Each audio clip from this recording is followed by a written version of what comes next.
एक बार और सर्विस हो रही है तेजपुर के अंदर। मिक्की, ये बंदा वही है जो जब हिमालयन खराब हुई थी तो अब ये यहाँ पर है। तो अब इसकी सर्विस करा लेते हैं प्रॉपर। इंजन ऑयल चेंज करवाना है क्योंकि हम लोग वहाँ से आए हैं तवांग करके।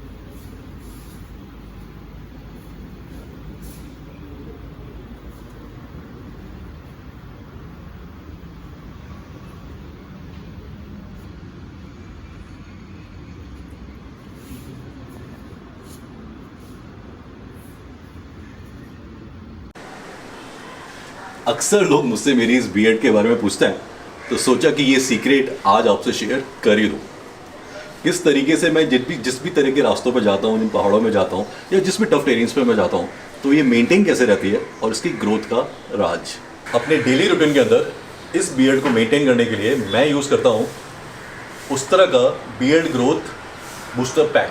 पहले बात करते हैं इस बीएड ग्रोथ ऑयल की, जिसमें है रेडेंसिल, जो आपके बीएड की जो हेयर की ग्रोथ है इसको इन्हेंस करता है, और साथ में है डीएचटी बूस्टर, जो आपके टेस्टोस्टेरोन का जो लेवल है उसको मेंटेन करता है, और जहाँ पे आपके बीएड के बाल नहीं भी है वहाँ पे भी आ जाएंगे और दाढ़ी आपकी एकदम स्मूथ रहेगी। और जो इसमें सबसे ज़रूरी चीज़ें वो है watermelon seeds oil, vitamin E और आंवला। दाढ़ी बढ़ तो जाएगी लेकिन इसको मॉइस्चराइज रहना बहुत ज़रूरी है।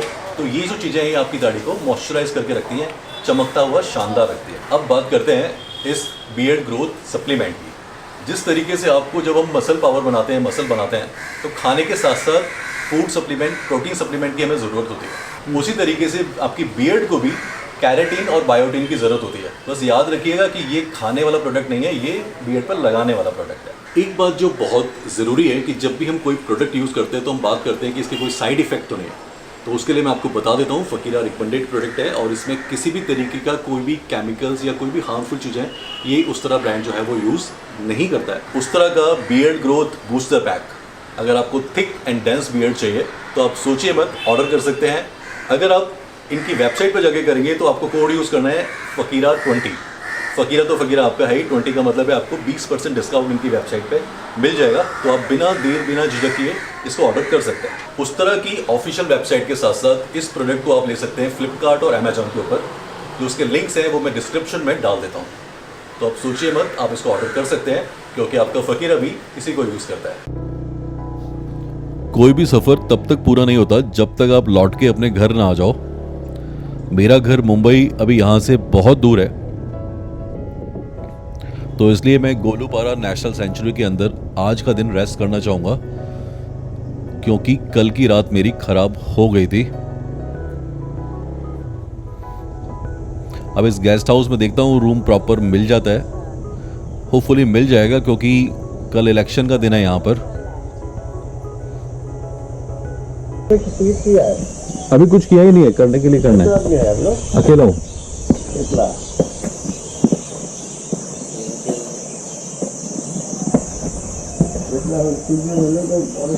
Excuse me.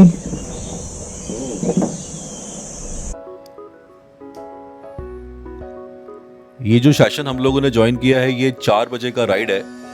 इसकी एक जीप की जो सफारी कॉस्ट है वो ऑलमोस्ट 2324 रुपये के आसपास है, जो इंटरनेट पे अवेलेबल है पूरे चार्जेस वगैरह टैक्सेस के साथ में। यहाँ पे मुझे वेस्ट बंगाल के ही 2 अच्छे लड़के मिले हैं, उनसे मेरी दोस्ती हो गई है। और वो सिर्फ 2 थे और जीप में आने के लिए 3 या 4 लोग होने चाहिए। तो जो 2400 के आसपास का जो अमाउंट है वो आप डिवाइड कर सकते हैं। तो हम तीनों ने वो अमाउंट डिवाइड कर लिया है और अब ये गोलूपारा नेशनल पार्क का जो सफ़र है, सफारी है, इसको हम शुरू करेंगे।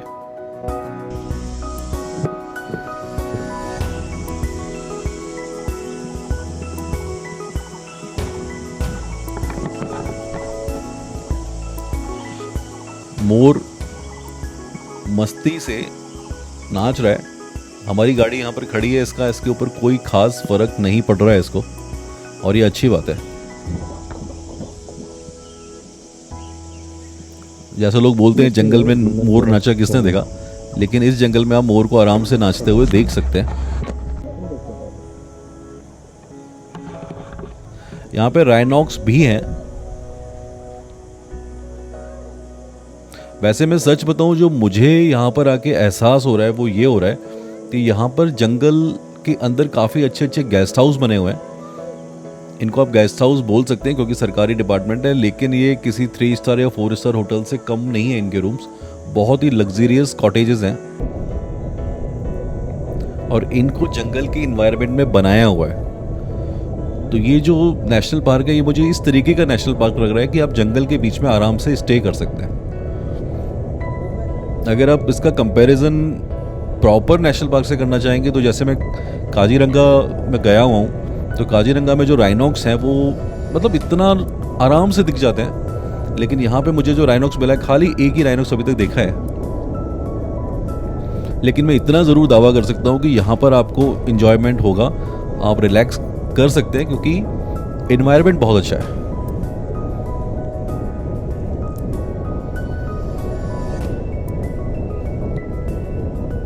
घना डेंस फॉरेस्ट है ये। हमारे आगे पीछे काफ़ी गाड़ियां हैं।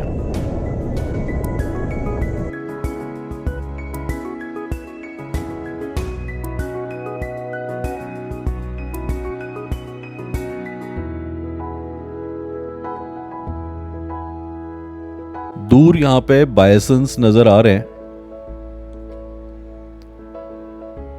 मोस्टली अगर आप नॉर्मली किसी सफारी में ऐसे जाएंगे तो आपको बायसन्स, हिरन, मोर, मंकी कॉमन है, तो इस तरीके के जानवर आपको आराम से दिख जाएंगे।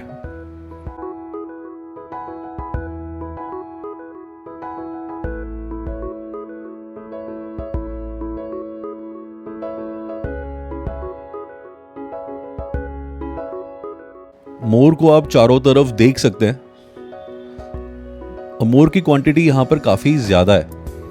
और जैसा कि मैंने आपको बोला कि यहाँ पे रेजिडेंशियल जोन बना रखा है, काफ़ी लोग रहते हैं यहाँ पे। एक्चुअली रहते वही हैं जो थोड़ा ये सब चीज़ें अफोर्ड कर सकते हैं, तो उनके लिए एनवायरनमेंट क्रिएट किया गया है। इतने मोर मैंने पहले इस तरीके के नेशनल पार्क में नहीं देखे हैं जितने यहाँ पर हैं, और बहुत फ्रेंडली हैं ये मोर। लोग आ रहे हैं जा रहे हैं, इससे इनको कोई फ़र्क नहीं पड़ रहा है। बाइसन्स भी हैं, लेकिन बाइसन्स के बारे में ये है कि ये थोड़ा डेंजरस होता है। अगर इसका दिमाग सनक गया तो ये सटका देगा, वैसा है। तो सामने बाइसन्स पावरफुल भी होता है, बहुत ताकतवर भी होता है।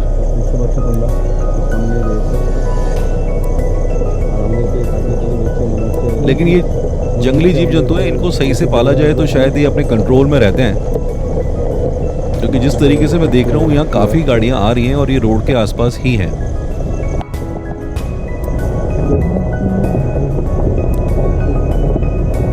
और वैसे आपने एक बात पुरानी सुनी भी होगी कि जानवर जब तक भूखा ना हो तब तक किसी पे अटैक नहीं करता है, या उसकी जान पे ना बनाई हो तब तक वो अटैक नहीं करता है। तो सही बात तो ये है कि हमें जानवरों से डरने की ज़रूरत नहीं है। हाँ, इंसानों से ज़रूर डरना चाहिए।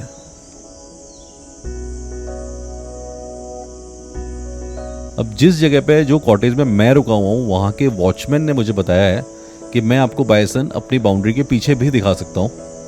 और उसकी बात एकदम सही है, यहाँ बाइसन रोज शाम को आते हैं। एक्चुअली कपल है ये। बस ये है कि मुझे आवाज बिल्कुल भी नहीं करनी है।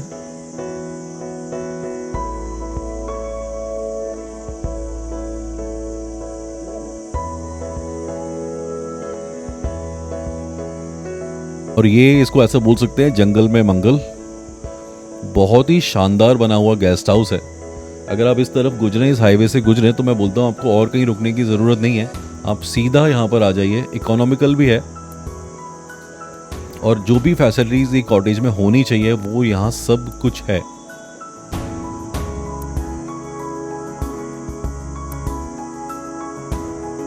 और आप देख सकते हैं किस तरीके से इन्होंने घास को काटा है, या जिस तरीके से गार्डन की सजावट है। और एक कॉटेजेस हैं, ये कॉटेजेस एक्चुअली थोड़े महंगे हैं क्योंकि इंडिविजुअल्स हैं, अकेले अकेले अलग अलग दूर दूर बनाए हुए हैं। मेरा जो रूम है वो सामने है, 2nd फ्लोर पे।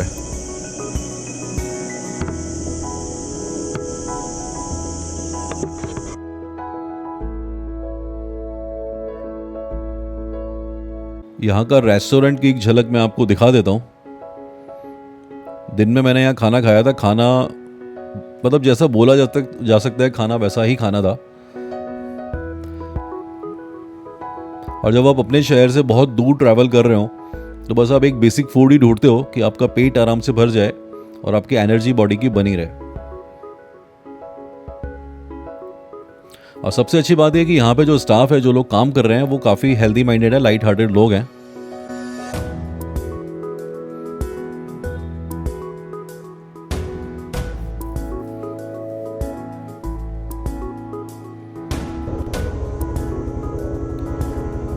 और अब टाइम आ गया है मुंबई की तरफ चलने का। आज मैं पूरी कोशिश करूंगा कि मुजफ्फरपुर तक पहुंच जाऊं। हालांकि इतना आसान नहीं है क्योंकि हाईवे पे गर्मी बहुत ज़्यादा है। और जैसा मैंने आपको पहले भी बताया एक वीडियो के अंदर कि जब मैं मुंबई से यहाँ तक आ गया अरुणाचल तक, तो मेरे को एक भी बार जो सूरज की जो धूप होती है वो मुझे फेस पे नहीं झेलने पड़ी है। लेकिन मेरा पिछली बार का भी एक्सपीरियंस ऐसा था कि जब मैं वापस रिटर्न जर्नी करता हूँ तो सूरज की मैक्सिमम जो धूप होती है वो हेलमेट के ऊपर ही आती है। तो वो जो धूप जब आपके हेलमेट पे 11-12 बजे तक जो आना शुरू होती है तो वाइजर एकदम गर्म हो जाता है और आंखें उतनी खुली हुई नहीं रह सकती हैं।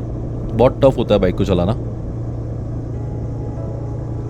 जो राइडर हैं वो इस बात को समझ सकते हैं कि सही में जब धूप हेलमेट के ऊपर आती है तो बहुत मुश्किल होती है।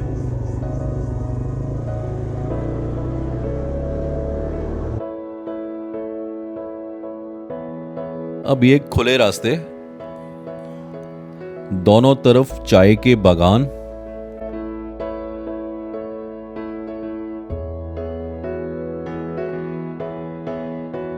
मैंने एक्चुअली एक टर्न था वहां पे, पूछा कुछ लोकल से तो उन्होंने मुझे इस हाईवे को पकड़ने के लिए बोला।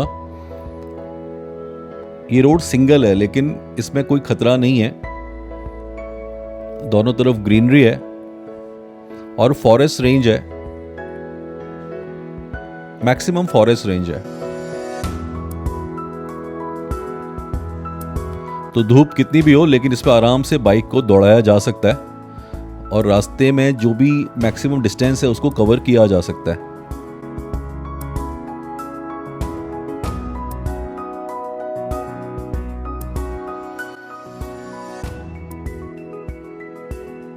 बस लंबे रास्ते हैं और आप चलते चले जाओ।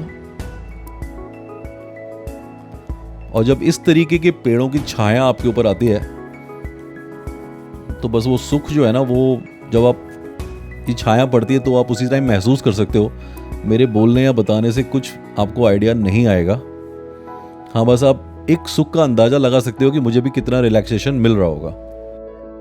6 साल में अच्छे सब्सक्राइबर बने।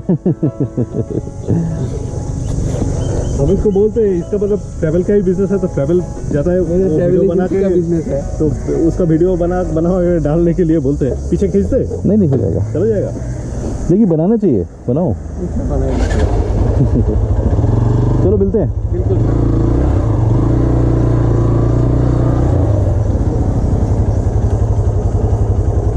ओके।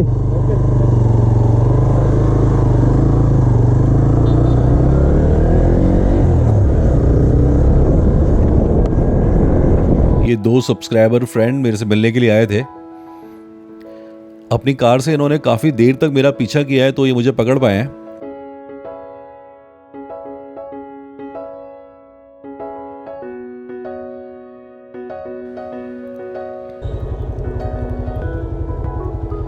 अब नेविगेशन पे मुझे सही से लगाना पड़ेगा क्योंकि अगर मैं इधर उधर किसी भी टर्न को मैं ले लूंगा तो मेरे लिए काफी मुश्किल हो जाएगी। तो मैं जो गूगल जीपीएस है उसी को फॉलो करूंगा।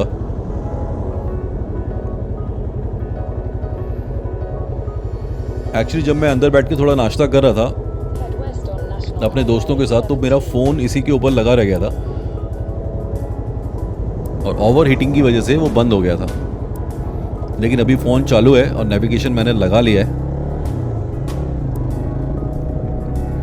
हालांकि रास्ता मुझे पता है क्योंकि मैं इस रास्ते से आया भी हूं, लेकिन फिर भी कोई रिस्क नहीं लेनी चाहिए।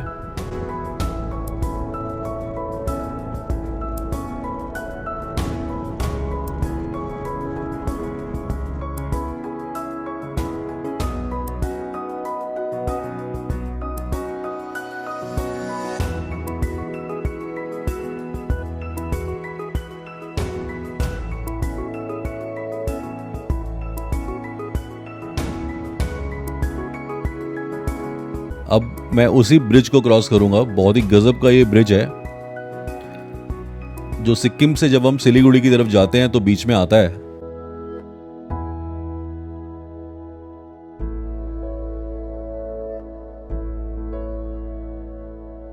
मेरे लेफ्ट हैंड साइड पे अगर आप देखेंगे तो रिवर जो है वो बह रही है। तीस्ता रिवर है ये।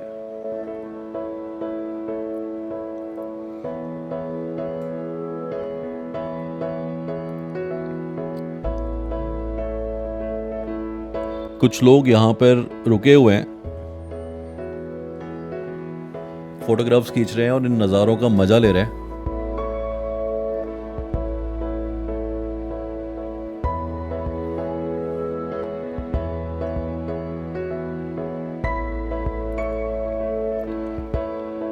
इस ब्रिज से अगर आप राइट साइड जाएंगे तो आप पहुंच जाएंगे सिक्किम और उसका टोटल डिस्टेंस यहां से हार्डली होगा 130 किलोमीटर।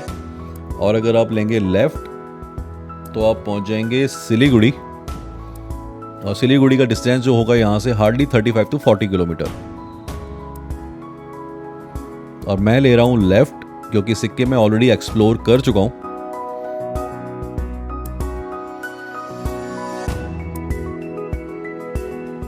सच बताऊं तो मेरा मन दोबारा ऐसा कर रहा है कि मैं सिक्किम की तरफ मुड़ जाता और सिक्किम और अच्छे से घूम लेता। इन पहाड़ों से जाने का मन मेरा बिल्कुल भी नहीं कर रहा है। और ये एक माता जी का बहुत प्रसिद्ध मंदिर, काफ़ी दूर दूर से जो टूरिस्ट हैं वो यहाँ पर आते हैं। और पहाड़ों में मैक्सिमम आपको माता जी के मंदिर मिलेंगे या भगवान शिव के मिलेंगे।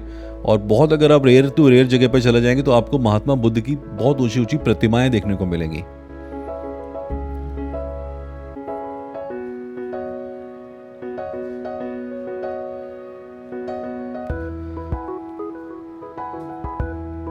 अब कोविड की जो भी रूल्स एंड रेगुलेशन है उनको एक तरफ रख दिया गया है।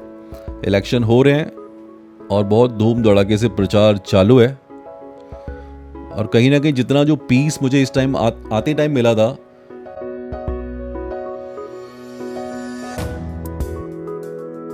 इस इलेक्शन वाली भीड़ को झेलना पड़ रहा है। और सभी पार्टियों की जो जो गतिविधियां हैं वो चालू हैं। लेकिन यहाँ पे लोगों की हरकतों को देख के ऐसा नहीं लग रहा है कि कोविड की कोई भी गाइडलाइन फॉलो की जा रही है। बस लोगों को गाड़ियों में भरो और रैलीज तक लेके जाओ। जो सबसे अच्छा लगता है वो यहाँ का इस तरीके का ट्रैफिक सिस्टम। छोटे छोटे से सर्कल्स हैं, इनके ऊपर जो पुलिस जो है ट्रैफिक पुलिस वाले हैं वो खड़े हुए हैं और हाथ से मैनुअली उसको गाइड करते हैं ट्रैफिक को। अच्छा लगता है।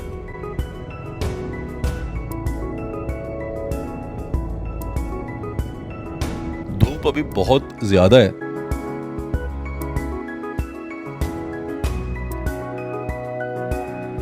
एक और सर्कल और उसी तरीके से एक ट्रैफिक पुलिस ऑफिसर वहां खड़े हैं।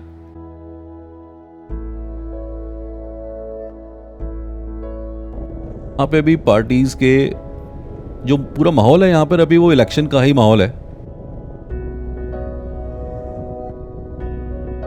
ये किसी की शव यात्रा जा रही है। ये भी एक यूनिवर्सल फैक्ट है कि जो इंसान पैदा हुआ है वो मरता भी है। लेकिन जब आपकी जनादे के साथ में इतने सारे लोग हों तो आप समझ जाओ कि आपने जिंदगी में कुछ अच्छा काम किया होगा। काफी लोग इनके साथ में जा रहे हैं।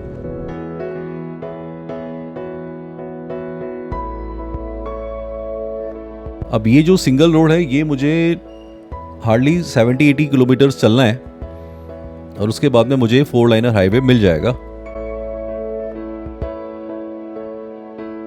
इस तरीके का जो ओवरलोडिंग आप देखते हैं ये आपको लगभग पूरे हिंदुस्तान में सब जगह देखने को मिल जाएगा। इसमें ट्रैफिक रूल्स को थोड़ा डिनाई करते हैं ये लोग, जो कि बिल्कुल ठीक नहीं है।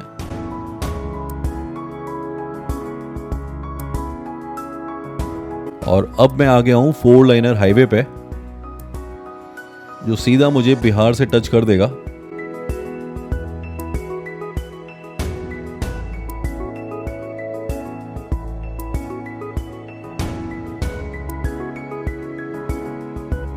रोड के आसपास छोटे छोटे गांव हैं, आप देख सकते हैं कितने प्यारे प्यारे हट्स बने हुए हैं। ट्रैफिक ना के बराबर ही है, तो इसलिए तकलीफ वाली तो बात नहीं है, लेकिन तकलीफ वाली सिर्फ इतनी सी बात है कि जो धूप है वो अभी भी मेरे वाइजर के ऊपर ही है।